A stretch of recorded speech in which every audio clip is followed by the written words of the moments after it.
Good morning, ma'am.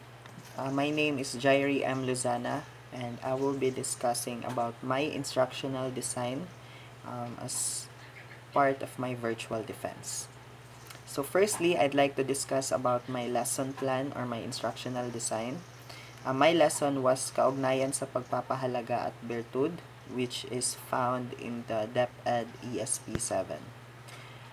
My objectives are the following.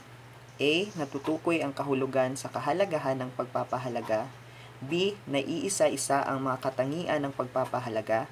And C. Naipapaliwanag ang pagkakaiba ng ganap na pagpapahalagang moral at pagpapahalagang panggawi. So my topic is in Filipino, since in the DepEd curriculum, my major ESP uses the Filipino language. I chose this lesson because nowadays I have personally observed that teenagers are losing the importance of virtues and doing the right thing. Many of the young generation students are being influenced by the social media and is having a hard time determining which is the right thing to do. Furthermore, as a values major student, I felt an urge to discuss this lesson in helping the students widen their perspective about this topic. I started my lesson in the teaching demonstration with an activity which was entitled Isang Tanong, Isang Sagot, which I assigned a students to answer the question that I gave to them.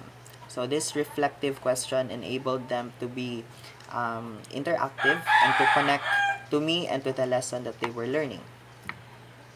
So how will this lesson contribute in developing lifelong learners? In a way, this lesson teaches values which is applicable not just inside the four quarters of the room, but also in life outside the classroom. This lesson is not just about theories and explanations, but this is impacting the way that students think, decide, and act, which is ultimately important as lifelong learners.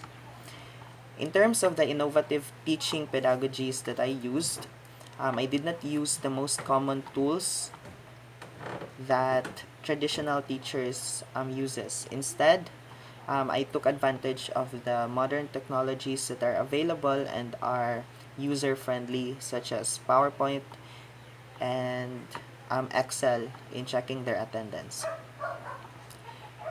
For visuals, I used a PowerPoint presentation that will make the class more engaging and informative, and in the presentation, I used photos and text that will be helpful in enhancing their learning.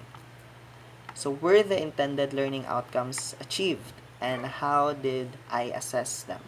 So the learning outcomes were achieved because I used an objective type, which is found in the last part of my instructional design. But aside from the objective part to meet the knowledge-based learning, I also gave emphasis on the essay part, which can assess the understanding of the students about the topic. If I were to teach the same lesson, I will do it differently by improving the assessment method so that students can maximize their learning. And about the presentation, I will do it differently by using more interactive activities so students will love the learning more. So that would be all. Thank you for listening and have a great day.